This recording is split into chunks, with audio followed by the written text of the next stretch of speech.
Now, we haven't really sold 300 million books. We just put the sticker on the cover because it looks cool. Oh, It's, really? So you no, haven't? I'm kidding. I'm kidding. Yeah, you can do that. You can write whatever you want on the sticker. I am gonna have a word with my publicist about about what we putting on the next book. Yeah. That's hilarious. So for novices like myself, who, as I was saying, I was already pretty grown by '98 when you were starting to flesh out the ideas for the Wimpy Kid series.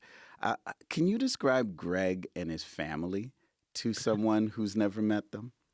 Sure. Greg and his family are what I would consider to be ordinary people. They're an ordinary family. They're sort of based on my family, but in a funhouse mirror sort of way. So they're exaggerated forms of my own family members, including myself as Greg. They're very imperfect. They're very flawed. They make lots of mistakes. They're very messy. And it's a lot of fun writing for characters like this. Well, if it wasn't for messy people, we'd all be bored, isn't it? And that's right. Yeah. So, take me back to the beginning. Again, this is my introduction to the lore, so this might be old hat for you. But as I understand it, you know, you're 20 books in now, but you started sketching out the ideas back in 1998. Can you That's right. take us back to that time and what was going through your head and how the genesis happened?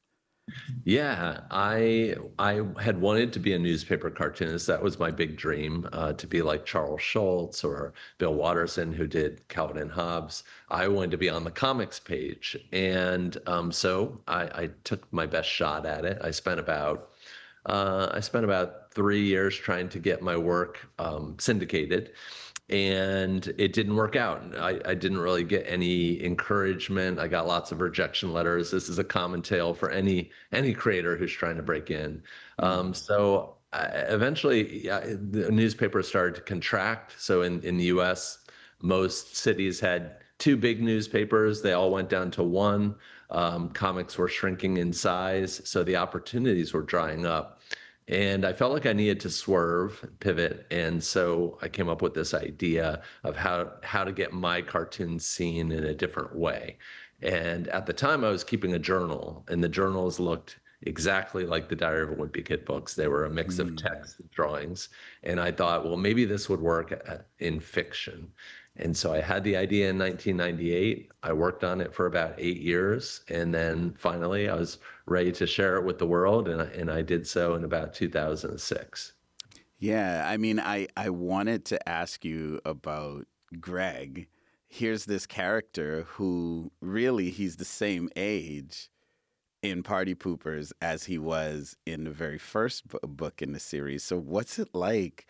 Um, talk about change over time. You're talking about how they look, but I'm wondering what's it like to draw a character who doesn't age over Mm. 20 years? Yeah, and doesn't change because that's what cartooning has to be. Like cartooning is a promise of consistency and sameness in a way. Is that when we check in with these characters, we want them to be reliable. I have a statue in my studio here of Scrooge McDuck, who is of course the uncle of Donald Duck. And Donald Duck never changes. He doesn't evolve. He still gets really mad and flustered, and you know that's why we like cartoons, because in an ever-changing world we can rely on something, and that is comics is one of those things. Yeah, and they're kind of like an archetypical emotional space, and you can count on them just bringing that energy every time, right? Yeah, I really learned that through COVID, which was that I'm always checking in with myself and saying, well, what's next and what does it look like? What does the horizon look like for me? And I really learned that, especially with the political turmoil in the US and the uncertainty that we're living through right now, that it's nice for kids to have something that's consistent. We treat sports the same way, is that our sports teams are still the same logos, the same brand. Yeah, the same as it's always been. Yeah. And so I came to the conclusion that I'm offering something valuable, which is that every year a kid can, in October, November, they can go out and get the new Wimpy Kid book, and eventually they might outgrow it, but it'll always be there for them in case they want to come back to it. Who or what do you draw on when you're writing that emotional space of Greg? Because you seem like a very calm, sort of steady guy, but that's not how Greg is. No, and I have my ups and downs as a person. I think my goal for Greg was that he was very flawed in a way that was authentic or realistic. A lot of times in kids' literature, there are these tales where the main character is sort of like a miniature adult, right? Hmm. Because those characters in stories like Harry Potter, they need to be heroic to be interesting, to draw you through the story. They have to be extraordinary. If you think of the Percy Jackson books, these characters they're faced with a really big challenge, and then they achieve through that challenge. But there's a flip side to that, which is that there are these other types of characters who are a lot more like me growing up. I made a lot of mistakes. I had, flaws even in my thinking. And I'm really trying to bring those things to the surface.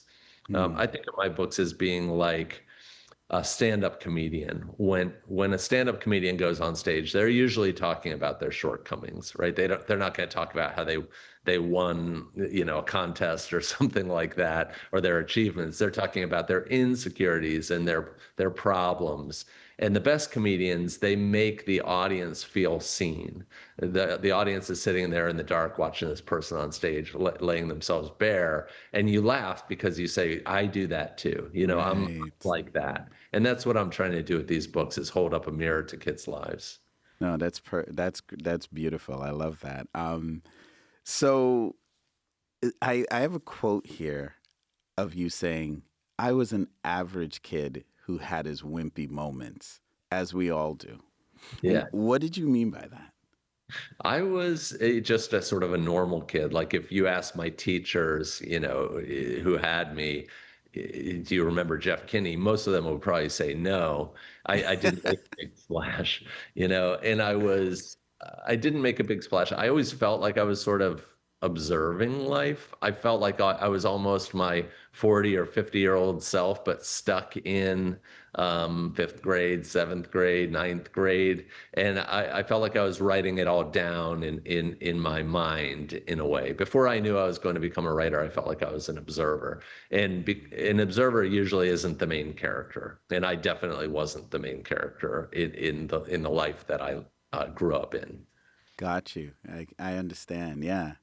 Wow. So we've got this image of you as an observer, collecting these images throughout your life, and then you're trying to become a syndicated comic, and then that's not working. So you pivot to this thing, and you're like, I'm gonna capture every hilarious thing that's happened to me, all my mistakes, so that I can put into this diary of a wimpy kid.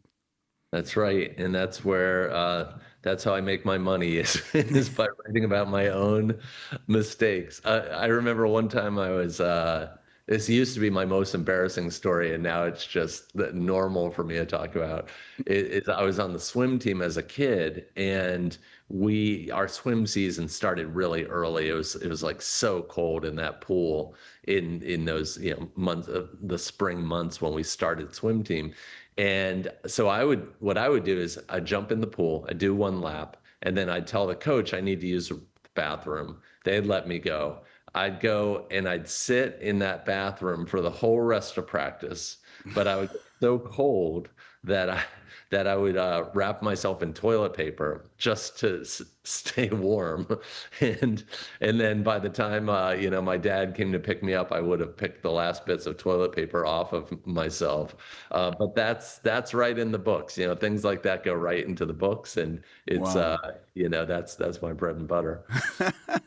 That must be at least it must be a nice feeling to take something that's kind of embarrassing and then really capture it in a comic, talk about it so much that now it's just like, well, whatever.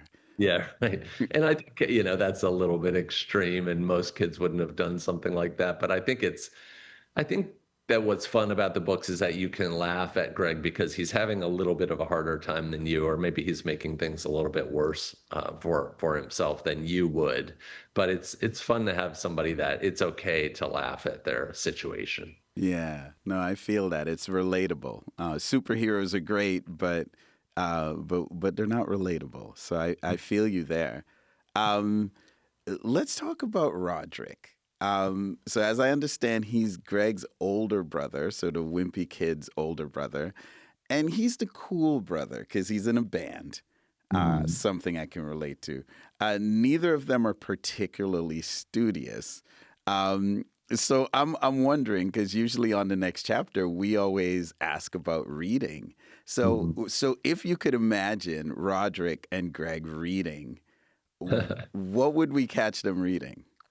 Yeah, well, it would be just like my older brother growing up. He was in a band and he used to read Circus magazine, which was kind of like a heavy metal type Oh, I magazine. And read Circus. yeah, in Yeah. Rolling Stone. And so as a younger brother, I'd always be downwind of all these things. So I'd pick up his magazines and look through them because it's aspirational, right? My older brother also read Cliff's Notes, which were basically like Spark Notes. They were short versions of the classics, you know. Mm-hmm. Yep.